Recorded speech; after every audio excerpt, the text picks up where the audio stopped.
Hey guys, welcome to another Monday morning update. I said that kind of slow because it's a slow Monday morning. Hi ladies, how are you? It is a Monday morning. We're good. How are you? I am well, thank you. We Good. have been talking off camera, guys, about taxes. It's kind of tax season. They're due by April 15th, in case you didn't know that, but I bet you did. But there's lots of things you may not know. And so we were chatting about that. We thought we might continue the conversation here with taxes. Yeah? Yeah. All right. Well, Stephanie, Rosella, I didn't introduce you earlier. Rosella, Stephanie, nice to see you. Where shall we begin? Hello. This is Oh, Jade. and Jade. Yep. Trusty old Jade.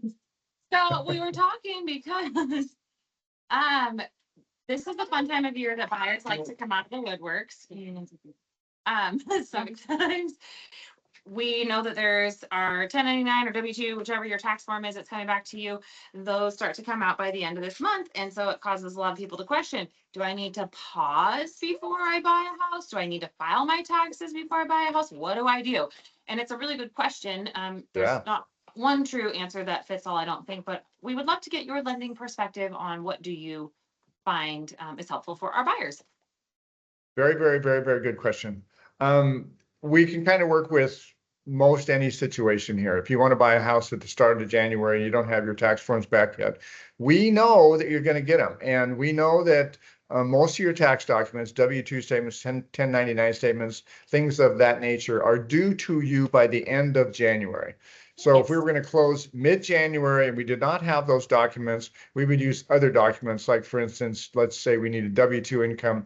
We're going to get a pay stub, your last pay stub for 2024 in this Mm-hmm. case, and that'll show us the W-2 income and we can work with that. And if you don't have the W-2 because we're closing early, then you're fine. Come February, you're closing then, we know you should have a W-2, so we're going to request that document at that time. But we can work with pretty much whatever. Oh, okay. And the other fun thing, we've talked about this before too, especially for those folks that are self-employed. Sometimes you're gonna have to play around with how you file your taxes because, as we know, that after deductions number can be there's a Huge. lot of fluctuation. Yes, and there's different Absolutely. ways that it's a benefit to their clients to actually reach out to tax people is what we always would advise. Obviously, we're not tax professionals. No. But they're to a benefit, and so there's some room there. But for your sake as well, if someone is self-employed, do you typically find that they have to get started on that stuff now, or are they fine to hold off until April if they were going to be looking to purchase? Very, very good question as well. We go with what the tax guideline is. So you can wait until April 15th. And at that time, we're either going to want one of two things, your tax return or an extension showing that you extended and you don't have your tax return just yet. And we're going to use that.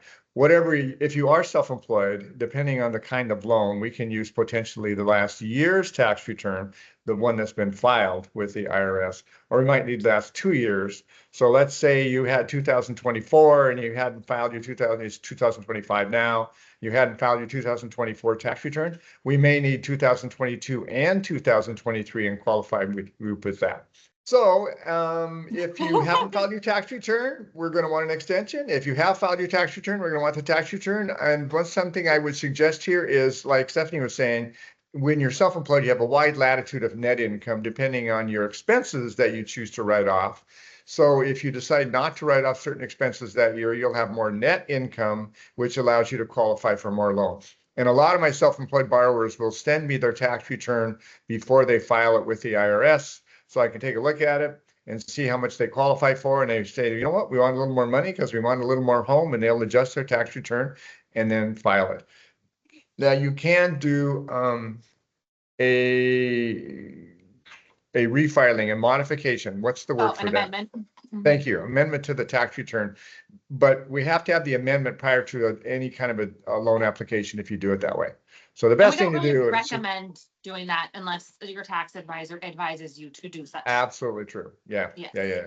Something else I want to just maybe point out, because I know that you had just said that sometimes they'll send you the tax information to see if they need to do less deductions or more deductions. For anyone who may be wondering, no, that is not committing any sort of tax fraud, again, you can talk to your tax advisor. There are some deductions that you qualify for, some you don't. You don't always have to take all of your deductions. Obviously, Exactly it's right. only a benefit to you as a business owner to have a lot of deductions, but not always is that the route that you need to go. So what you are suggesting is just simply a guidance, and then you just confirm that again with a tax specialist. That was really well needed and good clarification, Stephanie. Absolutely correct. Yeah, we don't want you to do anything illegal here. I'm not saying that at all. As a self-employed person, you can choose not to deduct expenses. I mean, you might have expenses and you just don't use those as an expense on the tax return. You're still going to pay them, but your net income and your tax return will be greater if you don't declare the expense, and that allows you to qualify for more home. But as Stephanie says, talk to your tax advisor and get good advice there. We're not tax. Say thank you. That answered some really good questions for us that we've just naturally been seeing pop up this time of year. Well, this leads up to our next webinar, which is a little over a week and a half away now, and it's going to be on tax tips for borrowers, both W-2 and self-employed. So if you catch this video and you haven't caught that webinar, make sure you reach out to us, and we'll have a recording of the webinar we can send it to. And if you want to be live and you want to ask Tom Howell's going to be with us. He's a tax advisor. He's also an enrolled agent, which is someone, he's not a CPA. Enrolled agent is someone who's been trained by the IRS to do taxes. So I think they're probably more knowledgeable. CPAs know bookkeeping and accounting, but not all of them know tax structure. Yes. So be on the webinar. We'll ask some more good questions of Tom, and you can be there and ask yourself. Perfect. Thank you for that invitation. We look forward to it. All right. Bye-bye. Bye.